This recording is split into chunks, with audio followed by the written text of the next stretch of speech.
Am I the jerk for how I handled my fiancée picking a music show with her closest buddy over staying with me while I was ill? Okay, folks, I require a reality check. My 32M former fiancée, 29F, let's name her Sarah, and her whole group of pals are labeling me a controlling beast. I, meanwhile, believe I simply responded coolly and rationally to a major relationship breakdown. But the aftermath was massive, so I'm seeking your input. Am I the jerk? Sarah and I had been a pair for 4 years, betrothed for the past 6 months. On the outside, we seemed like an ideal match. I hold a solid position as a senior project coordinator and was always content to act as the main breadwinner. The rental agreement for our condo is only under my name, along with every bill, the vehicle she operates, our mobile service package, everything imaginable. This was a mutual choice we reached when we started living together, since my credit score and earnings were superior. She held a part-time role as a digital content coordinator, and her earnings were primarily for her own discretionary use. I figured we shared a fair, nurturing bond.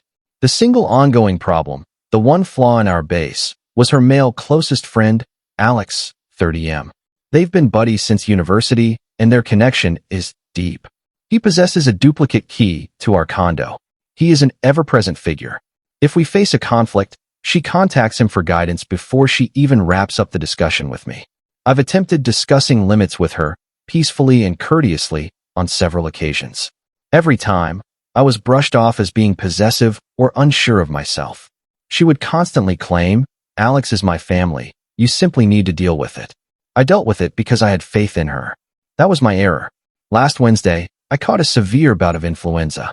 I'm not referring to a minor cold. I'm referring to 103-degree temperature, muscle pains, the full wretched experience. I was totally flattened on the sofa, hardly capable of shifting. That Friday marked the evening of a massive performance for an artist they both adore. They had purchased the passes ages before. I, naturally, informed Sarah she ought to proceed anyway.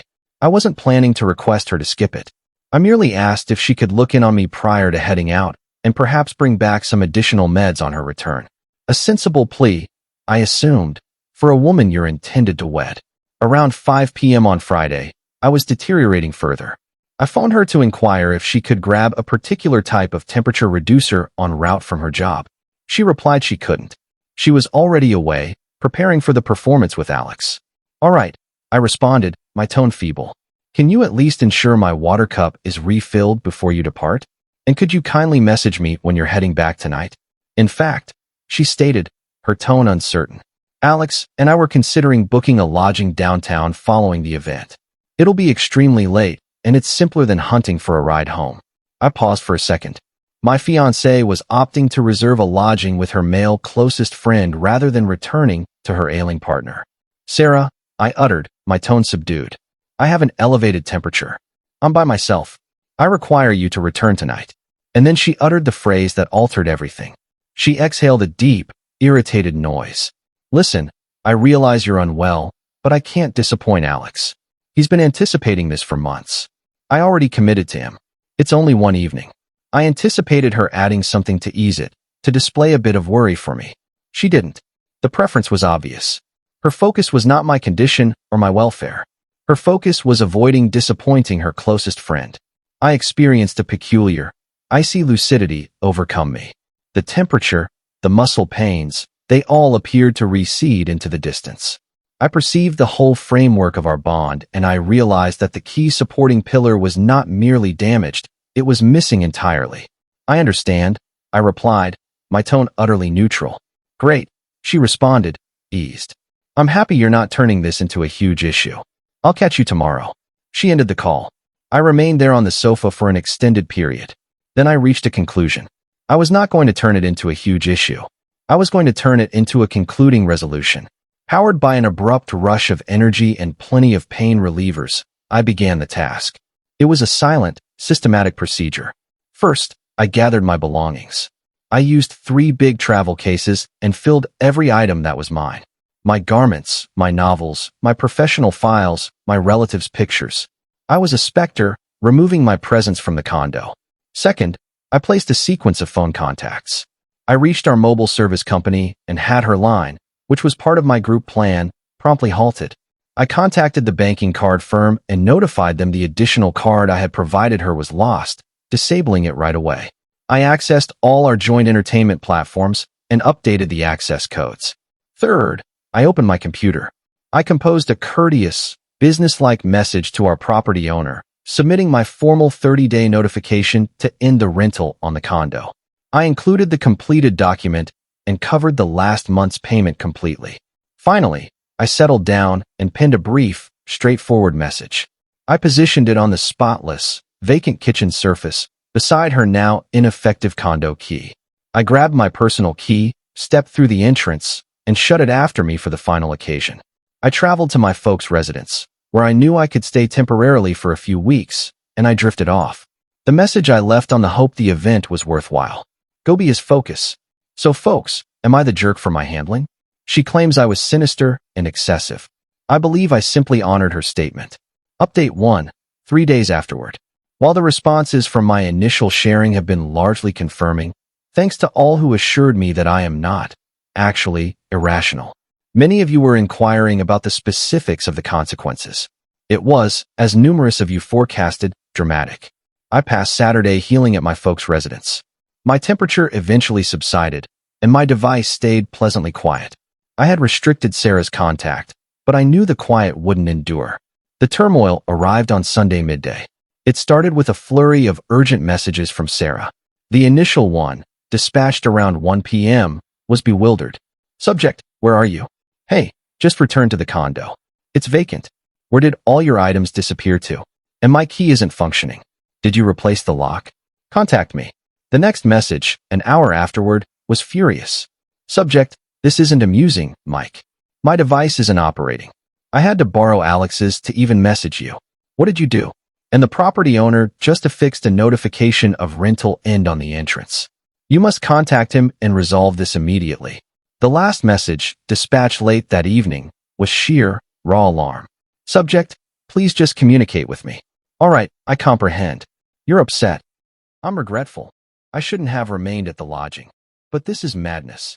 You can't simply vanish and terminate the rental. I have no place to stay. All my items are here. And the banking card you provided me was rejected at lunch today. It was so humiliating. We must communicate. Please, Mike. I erred. I didn't respond to any of them. The true account of their weekend emerged from an unforeseen individual. Alex's occasional girlfriend, a lady named Emily. She located me on networking sites and dispatched me a note. She mentioned she had viewed my sharing on Reddit.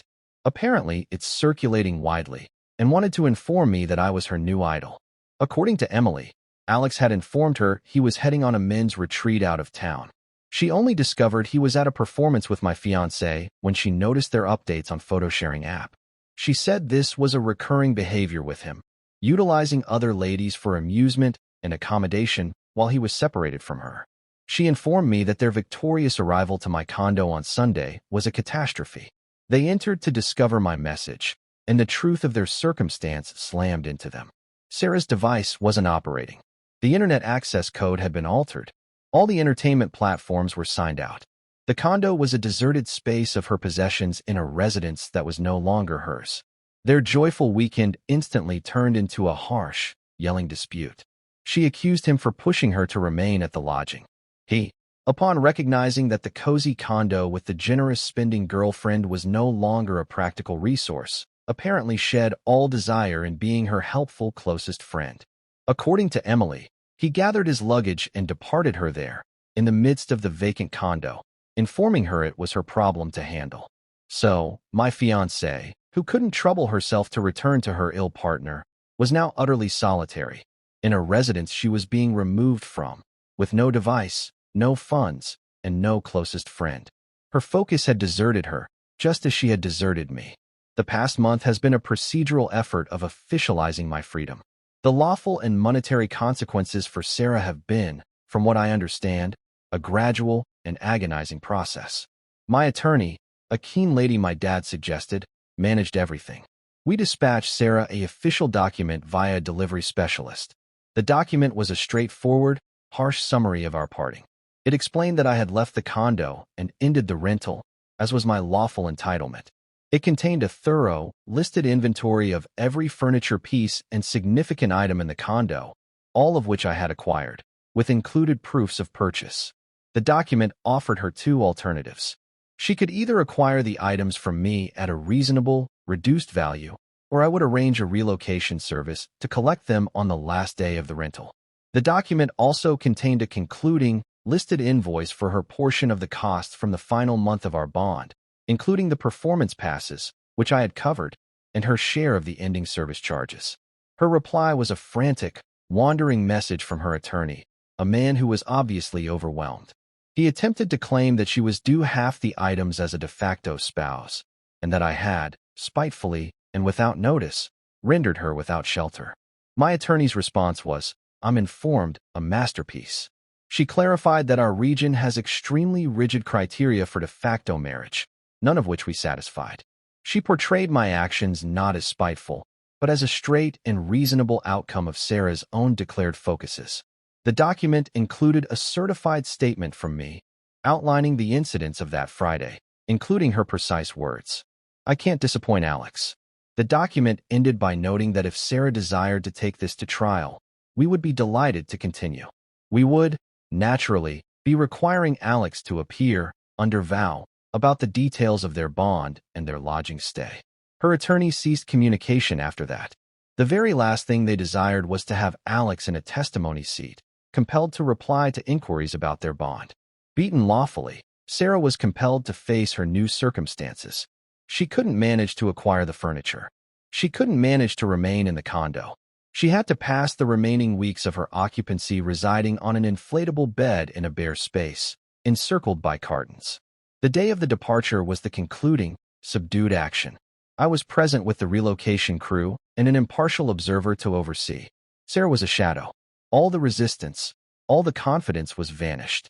She just rested on the ground, observing quietly as the existence she had assumed was guaranteed was boxed and removed. She didn't address me. She didn't even glance at me. As the crew was removing the final item, our sleeping frame out the entrance, she eventually uttered, her tone a rough murmur. Was it truly just about the performance? I regarded her, at this lady who had turned into an unknown. No, I replied, it was never about the performance. It was about a temperature. It was about a selection. You made yours. I just made mine. Final update, folks. It has been 6 months since I departed that condo and entered a new, improved existence. The disorder has long since diminished, substituted by a calm, consistent feeling of direction. The ultimate outcomes of Sarah's selection have been administered, not by me, but by the basic, relentless reasoning of the actual world. After being required to depart the condo, Sarah's existence spiraled downward. With no residence, no funds, and a ruined image, she had to relocate back with her folks. The exciting urban lifestyle she had constructed on my base was eliminated. Her bond with Alex, the man she couldn't disappoint, is finished. He desired a light, commitment-free companion in adventure, not a penniless, needy lady residing in her old room. He obtained what he sought from her, and he proceeded. Her folks, I'm informed, are not pleased. They are aiding her, but they are also compelling her to accept accountability for the first instance in her existence. She had to secure a full-time position to settle the obligations she had built up, including the ending invoice I had dispatched her. She is experiencing an existence of outcomes, an idea she never appeared to understand before. As for me, I have never been stronger. The initial action I took after departing was to embark on a genuine solo getaway. I headed to the hills for 2 weeks, trekking, clearing my thoughts, and rediscovering who I was without her. I disposed of most of the furnishings from the previous condo. It was all stained with negative recollections. I utilized the proceeds to place an initial payment on a modest home of my own, a spot with a garden and workspace where I can pursue my personal endeavors. It's a base that is completely mine. I've been concentrating on my career, and my company is flourishing. The sharpness and tranquility in my private life have rendered me a superior, more dedicated manager. I haven't begun seeing anyone again, yet. I'm allowing some period to be solo, to reconstruct my own faith in my own decisions. But I'm not isolated, I'm just satisfied. Sarah's selection that evening was a basic one. She picked a performance over a pledge, She picked a buddy over a fiancé. She picked an instant of enjoyment over a lifetime of devotion. She believed it was a minor selection, a lone evening. But it was the ultimate durability check on a framework that was already fragile, and it led to a full and absolute failure. I didn't pursue vengeance. I just cleared the structure and allowed it to crumble. And I've never been more appreciative of my own sound discernment. So folks, am I the jerk? I think I know the answer.